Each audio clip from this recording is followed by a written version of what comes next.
Halloween is almost here, a night when the wind whispers sinister secrets and the shadows of the past come alive at crossroads where no light dares to reach.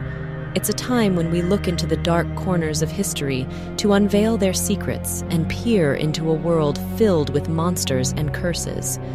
But there is something that adds even more mystique to this night: a stone, long believed to possess the power of foreboding.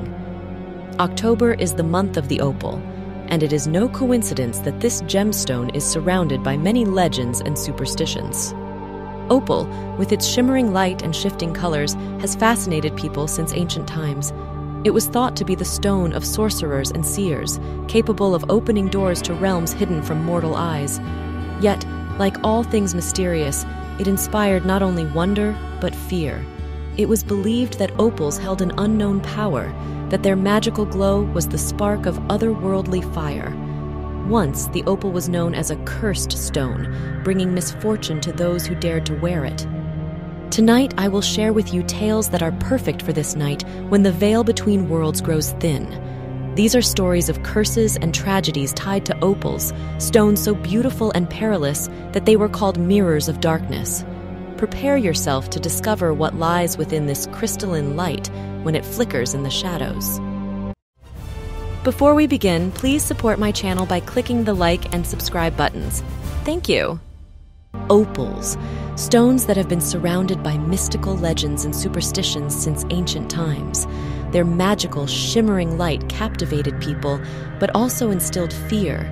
In medieval Venice, for instance, there were tales that opals, especially those worn by the dying, would begin to glow before their owner's death, as if foretelling doom. The legend said that their inner fire would flare up like the final cry of a soul ready to depart this world. Thus, a stone that could have symbolized beauty and mystery became synonymous with misfortune and disaster. Writers and poets stoked these fears. Walter Scott, in his novel Anne of Geierstein, turned the opal into a source of terror, a cursed stone that brought misfortune and ruin. The story of the ill-fated heroine, whose destiny became intertwined with this mysterious stone, cemented these fears, and the superstitions grew even stronger. If once the opal was considered a stone endowed with magical power, it now came to be seen as a key to the other world, capable of attracting calamity and illness. The story of the cursed Spanish opal is shrouded in darkness, betrayal, and a series of deaths, like a scene from a Gothic novel. It begins in Paris, in the mid-19th century, when the exiled Spanish prince Alfonso XII was living there. During his stay in the city, he met one of the most famous beauties and adventuresses of her time, Countess Virginia de Castiglione, the lover of none other than Napoleon III. The Countess, endowed with incredible beauty and charm, was a woman who knew how to wield her allure for power and influence. But when the future King of Spain appeared in Paris, her interest was purely political. Initially, the Countess paid little attention to Alfonso. At that time, he was merely a pretender to the throne, exiled from his homeland.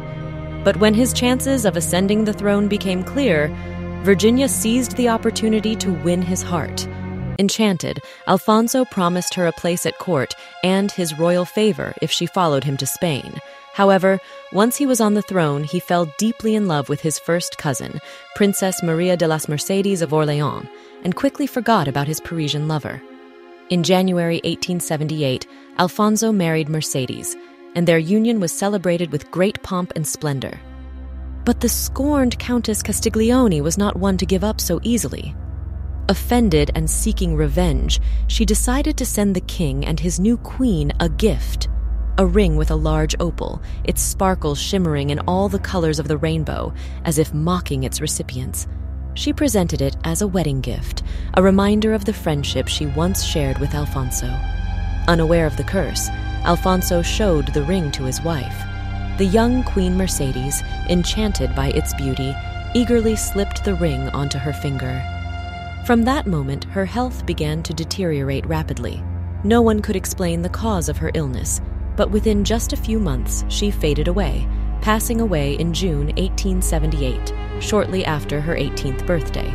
It was said that the ring fell from her lifeless hand as her body grew cold. Overcome with grief, The king, wanting to rid himself of the painful reminder of his lost love, passed the ring on to his grandmother, Queen Maria Cristina of the Two Sicilies. But the tragedy did not end there. Maria Cristina, who kept the ring, soon fell ill and passed away in August of that same year. The successive deaths, one after another, fueled rumors of the ring's curse, but the king continued to pass it along, as if hoping that the dreadful coincidences would finally end. This time, the ring went to his sister, Infanta Maria del Pilar. Only a few days after putting it on, she was struck by a mysterious illness, from which she soon died. But even that was not the end. The next to inherit the ill-fated jewel was the sister of the late Queen Mercedes, Infanta Maria Cristina of Orleans. As soon as the ring was on her finger, her health also began to falter, and 3 months later, her life came to an end. For King Alfonso XII, the series of tragedies linked to the stone became unbearable. Realizing the ring was cursed, he decided to keep it himself, hoping to break the chain of deaths. But even that did not save him.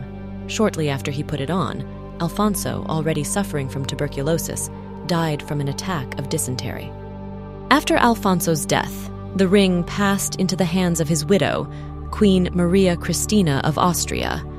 She had heard of the ill-fated stone and the tragedies associated with it, but, being unsuperstitious, she chose to keep it. However, under pressure from the court and frightened relatives, she eventually agreed to hide the ring so that no one else would be harmed by its influence. Maria Cristina decided that the only place where the ring could no longer do harm was a sanctuary. She hung it around the neck of the statue of the Virgin of Almudena, the patron saint of Madrid, in the crypt of the future cathedral built in memory of her late husband's first wife. It seemed that the ring had finally found a resting place where its dark power could no longer reach the living. However, even this did not bring an end to the story. The Spanish-American War became yet another chapter that some Spaniards attributed to the curse of the ill-fated opal. In 1898, years after the death of King Alfonso XII, Spain faced a new trial, the Spanish-American War, which ended in catastrophe for the Spanish. The war broke out over a conflict involving Cuba, a former Spanish colony struggling for independence. The United States supported the Cuban insurgents, and soon, military actions led to significant losses for Spain and its defeat. But many superstitious Spaniards did not blame this on military failures or political mistakes alone. They claimed that the curse of the opal, once given to Alfonso XII by the ill-fated Countess de Castiglione, continued to haunt the royal family and the entire country. Despite Queen Maria Cristina's attempt to neutralize the stone by hanging it around the neck of the statue of the Virgin of Almudena, some believed its dark energy still influenced Spain. It was said that the war with the United States and its tragic consequences, the loss of Cuba, Puerto Rico, the Philippines, and Guam, were just another act in the curse cast upon the royal lineage and its subjects. For those who believed in curses and supernatural forces, it was easier to accept an explanation involving a mystical stone than to acknowledge the more mundane reasons for defeat. Queen Regent Maria Cristina, still unswayed by superstition, refused to destroy the stone or remove it from the country, even as many Spaniards pleaded with her. When the statue was destroyed during the Spanish Civil War, all traces of the cursed stone vanished without a trace. To this day, some Spaniards believe that the shadows of this ring continue to follow the descendants of the royal family, and its disappearance is merely another mysterious chapter in the long history of the opal's curse. Superstitions and mystical beliefs surrounding opals were not confined to the Spanish court. This stone, so alluring in its beauty, remained a symbol of mysterious power even among the European elite of the 19th century. Even those who surrounded themselves with the wealth and glitter of luxurious jewels could not shake the fear that an opal might bring misfortune. Take, for example, Empress Eugénie of France, wife of Napoleon III. Like many women of her time, she loved gemstones, and opals especially captivated her. Their play of light, subtle color changes, and magical glow enchanted her. Yet despite her fascination with these stones, the Empress never allowed herself to wear them. Eugenie was known for her superstitions, and the fear of potential misfortunes associated with opals kept her from making the stone part of her wardrobe. She never wore the opal of Louis XVIII, which had been specifically set for her as a brooch adorned with 48 diamonds, nor the demi-parure, a set of a necklace and earrings decorated with opals and surrounded by diamonds, that was gifted to her. Another story unfolds at the Belgian court. Princess Stephanie of Belgium, daughter of King Leopold II and wife of Crown Prince Rudolph, was known for her love of jewelry, and opals held a special place among her collection.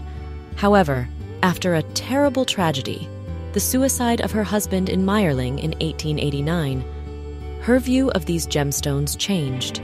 The widow, devastated by grief, decided to rid herself of all her family jewels containing opals, believing that the stones carried a sinister force poisoning life itself. In the 19th century, opal sales across Europe plummeted, nearly halving. Jewelers and merchants faced a real crisis.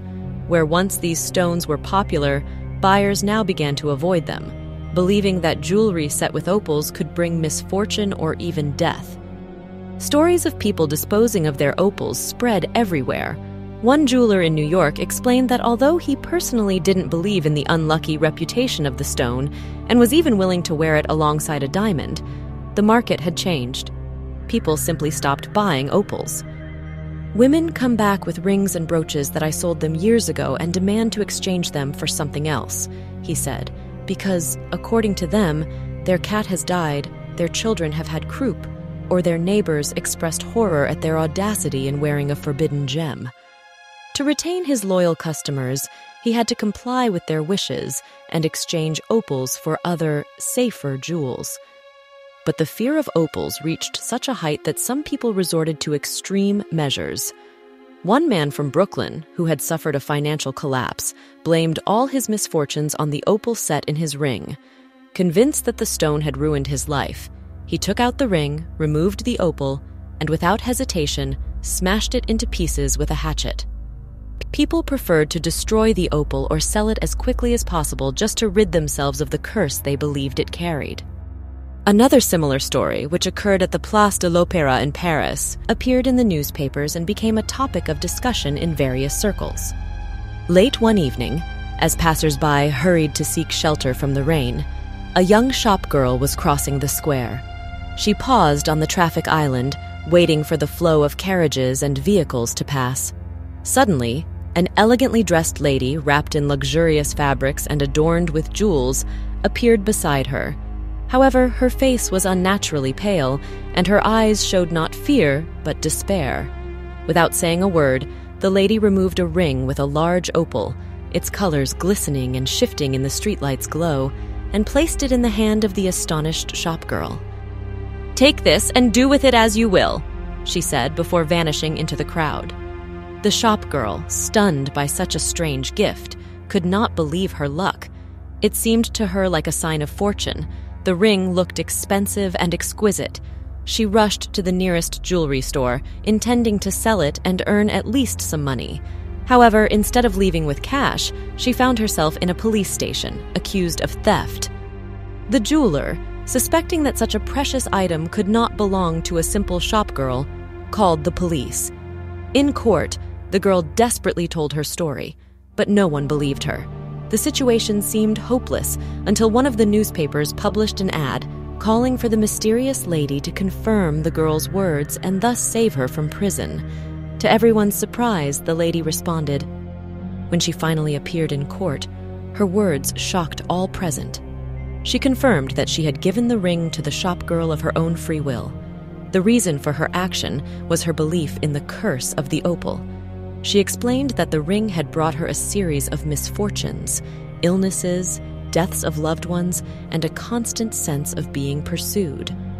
Driven to desperation, she saw no other choice but to rid herself of the stone by giving it to the first passerby she encountered.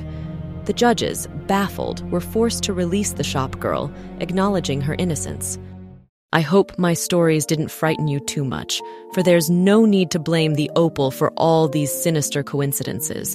In truth, this stone is a marvel of nature, mesmerizing with its beauty and play of light. And although ancient superstitions and curses give it a mystical aura, it is unlikely that the opals themselves were the cause of all the misfortunes I have shared. But what do you think? Do you believe in the power of curses associated with precious stones, or do you see them as mere coincidences and ancient legends? Perhaps you have your own stories about mystical jewelry. Share them in the comments. I would love to hear your thoughts and listen to new tales about the mysteries hidden in the world of jewels.